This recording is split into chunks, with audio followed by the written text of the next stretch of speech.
Hello नमस्कार, my name is Narendra Sharma और आप सभी का अपने यूट्यूब चैनल पर मैं स्वागत करता हूं। Now the next topic for the class 11th that is parallelogram law of vector addition. It is same as it is as we have earlier done in the earlier video, that is triangle law of vector addition।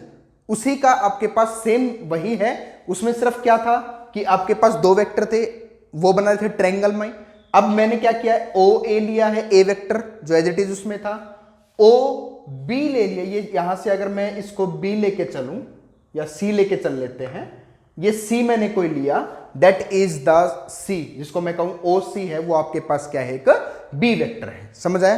But parallelogram बनाना है तो ये मैंने एक dotted line यहां से drop की, एक यहां से ड्रॉप की, तो अब आपके पास ओ ए बी सी एक पैरेललोग्राम बन रही है। तो हमें निकालना है parallelogram law of vector addition में रिजल्टेंट क्या फॉर्मेशन होगा। बट अगर ये बी वेक्टर है तो ए बी इज आल्सो, वो भी आपके पास क्या रहेगा, एक बी वेक्टर होगा। भाई होगा या नहीं होगा? बिकॉज पैरेललोग्राम में दोनों साइड्स आपस में जो पैरेलल साइड्स होते हैं वो बराबर होती हैं। और ओ ए वेक्टर है, जो ओ ए है वो ए वेक्टर है, तो सी बी भी आपके पास क्या होगा, ए वेक्टर होगा। ऑब्वियसली बात है। जो एंगल है वो थीटा मान रखा है ए और बी वेक्टर का, तो ये आपके पास आया। और ये जो रिजल्टेंट जो डायरेक्शन प्रोवाइड कर रहा है वो एंगल है आपके पास अल्फा। समझ आया? तो सेम एज इट इज हम वही करने वाले हैं जो हमने अर्लियर वीडियो में triangle law of vector addition में किया था। For triangle law of vector addition I will provided the link in this description of this video. समझ आया? ठीक है, कि मैं उस ट्रायंगल लॉ का जो भी आपके पास हमने किया था उसका डिस्क्रिप्शन इस वीडियो के जो डिस्क्रिप्शन में प्रोवाइड कर रहा हूं। समझ आया? ठीक है। Triangle law of vector addition. अब जो triangle law of vector addition हमने किया था उस वीडियो का लिंक मैं आपके इस वीडियो के डिस्क्रिप्शन में प्रोवाइड कर रहा हूं। तो अगर आपने उस वीडियो को नहीं देखा है तो आप वहां से जाके उस वीडियो को देख सकते हैं, उसके बाद ही समझ आएगा आपको। अब यहां से ये parallelogram law of vector addition same as it is in triangle, right angle triangle B M O में ले रहा हूं, रिजल्टेंट आएगा वही सेम आपके पास प्रोवाइड करके रिजल्टेंट आया triangle law of vector addition की तरह, that is A square plus B square plus 2ab cos theta and the direction of R, जो रिजल्टेंट आर है उसकी डायरेक्शन क्या होगी, that is tangent alpha B sine theta upon A vector plus में B cos theta. समझ आया भाई? सबको क्लियर है? सभी को इस वीडियो की पूरी डिटेल हमने triangle law of vector addition में कर चुके। अब आगे देखिए, अगर मैं यहां से एक कोस थीटा निकाल लूं तो मैं क्या करूं, दैट मीन्स ये वाली इक्वेशन में यूज कर रहा हूं, ये वाली इक्वेशन नंबर सपोज करो फर्स्ट मान लिया मैंने इसको। अगर मैं इक्वेशन फर्स्ट को यूज करता हूं तो फ्रॉम इक्वेशन फर्स्ट मैं यहां से कर रहा हूं इसको कि फ्रॉम इक्वेशन फर्स्ट। अब फर्स्ट इक्वेशन से आप क्या देख रहे हैं, हमने देखा कि अगर मेरे को सिर्फ कोस थीटा निकालना है तो इन दोनों को इधर ले आऊं, प्लस में है, इधर आके दोनों कैसे हो जाएंगे, माइनस में। तो आपके पास ये बन गया आर का स्क्वायर माइनस ए का स्क्वायर माइनस में बी का स्क्वायर और is equal to right side आपके पास बच गया 2ab cos थीटा। बचा या नहीं बचा भाई? समझ आया सबको? ठीक है, मेरे को सिर्फ cos थीटा निकालना है, इसको डिवाइड में आ जाएगा, मल्टीप्लाई में है, तो cos थीटा सिर्फ आपके पास बना that cos theta is equal to में आर स्क्वायर माइनस ए का स्क्वायर माइनस बी का स्क्वायर डिवाइडेड बाई, अगर ये cos थीटा है तो 2ab कैसे आ जाएगा, डिवाइड में, 2ab आ गया डिवाइड में। नाउ दिस टर्म, ये जो टर्म है आपके पास, this is called as law of cosine. इसको बोला गया भाई आपके पास क्या, लॉ ऑफ कोसाइन। समझ आया नहीं आया? क्लियर है सभी को? तो इस टर्म को आपके पास बोला गया that cos theta is equal to R square minus A square minus B square upon में 2ab is known as law of cosine. Clear है सभी को? Note it down.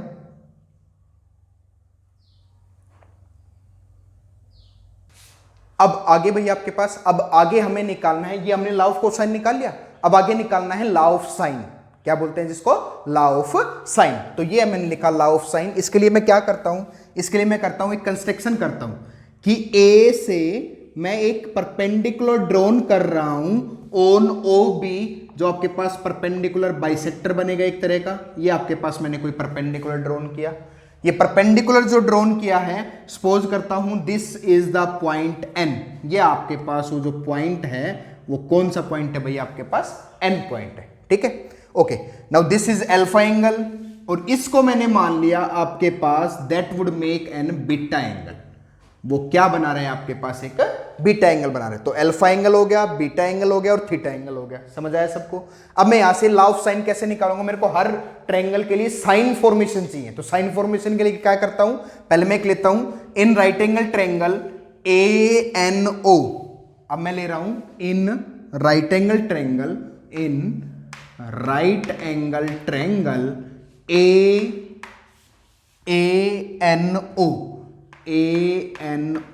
अगर इस राइट एंगल ट्रायंगल में साइन थीटा निकालो, क्योंकि नहीं सॉरी साइन थीटा नहीं निकलेगा, साइन अल्फा, बिकॉज ट्रायंगल ये है, एंगल अल्फा है, तो साइन अल्फा निकलेगा, that is sine alpha. Sine alpha आपके पास क्या होगा, परपेंडिकुलर अपॉन हाइपोटेन्यूज, एंगल के सामने वाला परपेंडिकुलर और हाइपोटेन्यूज आपके पास क्या होगा, ए वेक्टर, ये बेस रहेगा, तो आपके पास बन गया AN अपॉन में A वेक्टर, तो यह आ गया आपके पास AN अपॉन में A वेक्टर।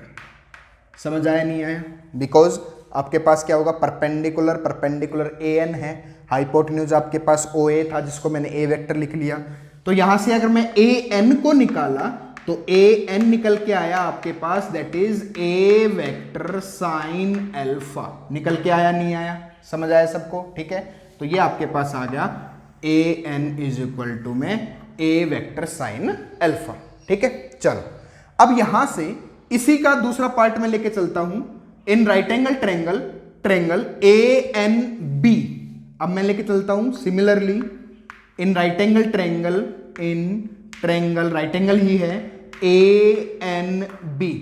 इस ANB ट्रायंगल में जो एंगल है वो आपके पास बीटा है, तो मैं साइन बीटा निकालता हूं, तो यहां से मैंने निकाला that is sine beta is equal to perpendicular, angle के सामने वाला परपेंडिकुलर जो कि क्या है AN, तो ये आपके पास आ गया AN वेक्टर अपॉन में, और दूसरे टर्म में आपके पास परपेंडिकुलर हो गया अपॉन हाइपोटेन्यूज, हाइपोटेन्यूज आपके पास AB है जिसको B वेक्टर भी बोल सकता हूं, ये आ गया आपके पास B वेक्टर। सो देयरफॉर यहां से क्या निकल के आया, AN वेक्टर निकल के आ गया, कितना आ गया, ये आ गया B वेक्टर साइन बीटा, आया नहीं आया, समझ आया सबको। ये आपके पास आ गया दूसरी equation, AN is equal to में B vector sine beta. But मैं क्या देख रहा हूं कि AN एक बार तो A साइन अल्फा है, AN एक बार B वेक्टर साइन बीटा है, तो क्यों ना दोनों आपस में बराबर ही है, तो दोनों बराबर हैं, तो मैं कैसे लिख सकता हूं, therefore A vector sine alpha is equal to लिख सकता हूं that is B vector sine beta, लिख सकता हूं या नहीं लिख सकता भाई, समझ आया सबको। अब यहां से मैं क्या करूं, एंगल को एक्सचेंज कर दो, तो मैं इसको फॉर्मेशन बना के लिख देता हूं that is A vector upon में, अगर ये इधर आएगा तो डिवाइड में हो जाएगा, दैट इज साइन बीटा हो गया, इज इक्वल टू में इसको इधर लेके जाऊंगा तो ये बनेगा B वेक्टर अपॉन में साइन अल्फा। समझ आया सबको, आया नहीं आया, ठीक है भाई। तो ये आपके पास हो गया, दैट इज ये फॉर्मेशन बन के आ गई, दिस इज मान लेते हैं इक्वेशन नंबर फर्स्ट। क्लियर है सभी को, ठीक है, ओके। अब आगे आपके पास अब एक दो राइट एंगल ट्रायंगल और हैं, कौन कौन सी, एक राइट एंगल ट्रायंगल कंप्लीट है OMB और एक ट्रायंगल है BMA। तो पहले मैं बड़ी वाली ट्रायंगल लेके चलता हूं, इन राइट एंगल ट्रायंगल, एक राइट एंगल ट्रायंगल है आपके पास OMB। अगर उस राइट एंगल ट्रायंगल में से करता हूं, एंगल जो राइट एंगल ट्रायंगल का एंगल जो है वो आपके पास अल्फा ही है, कौन सा है, OMB राइट एंगल ट्रायंगल का एंगल कौन सा है, अल्फा। तो यहां से भी निकालता हूं that is sine alpha is equal to, क्या होगा भाई आपके पास, sine alpha is equal to निकालना है, तो परपेंडिकुलर सामने वाले ट्रायंगल का परपेंडिकुलर है BM अपॉन में परपेंडिकुलर अपॉन हाइपोटेन्यूज, ये परपेंडिकुलर था, ये आपके पास हाइपोटेन्यूज, ये परपेंडिकुलर है, ये हाइपोटेन्यूज हो गया, तो हाइपोटेन्यूज है आपके पास R वेक्टर, ये आ गया R वेक्टर। सो देयरफॉर मैं लिख सकता हूं कि BM जो आपके पास आ गया वो आपके पास क्या बन के आ गया, that is R vector sine alpha. समझ आया नहीं आया, क्लियर है सभी को? तो ये आपके पास एक तो बी एम बन के आ गया ये वाला, ठीक है भाई। अब दूसरा एक राइट एंगल ट्रायंगल कौन सी है, बी एम ए। तो सेम मैं लिखता हूं therefore similarly in right angle triangle ही है ट्रायंगल बी एम ए। अगर इस राइट एंगल ट्रायंगल में देखूं बी एम ए में तो एंगल कौन सा है, थीटा है। तो साइन थीटा निकालना है मेरे को। तो sine theta is equal to perpendicular, सामने वाला परपेंडिकुलर बी एम होगा, बी एम अपॉन में हाइपोटेन्यूज। हाइपोटेन्यूज आपके पास इस ट्रायंगल का हाइपोटेन्यूज है ये वाला, तो ये होगा बी वेक्टर। तो ये आ गया आपके पास बी वेक्टर। आया समझ? तो बी एम को क्या लिख सकता हूं, बी एम को लिख सकता हूं that is B vector sine theta. लिख सकता हूं या नहीं लिख सकता भाई? समझ आया सबको? तो ये आपके पास आ गया B M is equal to B vector sine theta. But मैंने क्या देखा कि ये भी बी एम ये भी बी एम, दोनों अगर अब बी एम है तो दोनों आपस में क्या होंगे, बराबर होंगे। तो ये आर एच एस भी बराबर होगा। देयरफॉर मैं क्या लिख सकता हूं, मैंने लिखा r sine theta sorry sine alpha is equal to किसके बराबर होगा, ये बराबर होगा बी वेक्टर साइन थीटा के। होगा या नहीं होगा भाई? सेम एंगल को एक्सचेंज किया तो ये आपके पास बनेगा आर वेक्टर अपॉन में ये नीचे आएगा तो बनेगा साइन थीटा। आया समझ? इज इक्वल टू में ये उधर जाएगा तो ये बन गया बी वेक्टर अपॉन में साइन अल्फा। होगा या नहीं होगा भाई? समझ आया सबको? ये आ गया आपके पास जो हमें रिक्वायर्ड चाहिए था। इसको मान लिया थोड़ी देर के लिए इक्वेशन नंबर सेकंड। अब मैं इक्वेशन फर्स्ट और इक्वेशन सेकंड को देखता हूं। इक्वेशन फर्स्ट और सेकंड से आपको क्या दिखा कि मैं देख रहा हूं कि ए vector upon sine beta, B vector upon sine alpha, but same as it is B vector upon sine alpha यहां भी है। तो आपने मैथमेटिक्स में भी पढ़ा हुआ है क्या कि अगर वन, मैं एक उसके तरह बता रहा हूं कि अगर 1 2 के बराबर है एंड 2 जो है वो 3 के बराबर है, तो दैट मीन्स मैं क्या लिख सकता हूं, 1 is equal to 2 is equal to 3 लिख सकता हूं या नहीं लिख सकता? तीनों आपस में बराबर रहेंगे, हो गए ना? तो अब यहां से आपके पास तीनों बराबर, दैट मीन्स मैं यहां से लिखना चाह रहा हूं कि ये बना आपके पास कि ए वेक्टर अपॉन में एंगल है sine beta is equal to में बी वेक्टर अपॉन में एंगल है आपके पास साइन अल्फा, एंगल है sine alpha is equal to में, यहां पे तो बी अपॉन साइन अल्फा आ चुका, बट ये बचा है r vector upon sine theta. ये बन गया आर वेक्टर अपॉन में साइन थीटा। ये जो टर्म आपके पास बनी है दिस टर्म, इसको ही बोला गया आपके पास that is law of sine. इसको क्या बोला गया भाई आपके पास? Law of sign. समझ आया नहीं आया? क्लियर है सभी को? तो ये बोला गया आपके पास। और अगर यहां से एक बार इसी टर्म में मैं आपको बताता हूं कि ए वेक्टर के जस्ट सामने वाला एंगल है बीटा, तो ये देखो ए के साथ में एंगल साइन बीटा आया, एंड जस्ट बी वेक्टर, इस बी वेक्टर के जस्ट सामने वाला एंगल कौन सा आपके पास क्रिएट कर रहा है, अल्फा। तो ये आपके पास होना चाहिए बी अपॉन साइन अल्फा, ये आ गया b upon sine alpha. And r vector के जस्ट अपोजिट डायरेक्शन में जो एंगल बन रहा है दैट इज थीटा, तो वो हो गया r vector upon sine theta. This term, इसी टर्म को मैं दूसरी में बोल सकता हूं, आप इसको इससे भी मान सकते हैं, this is known as Lami's theorem. इसी को ही आपके पास बोला गया दैट इज लामीज थ्योरम। समझ आया नहीं आया? क्लियर है सभी को?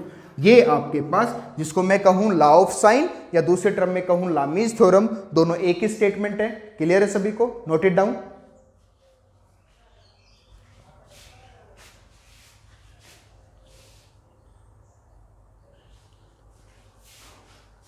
Okay, if you have any query about this video, then you can comment us in the comment section for this video. Also like and subscribe the channel. Thank you.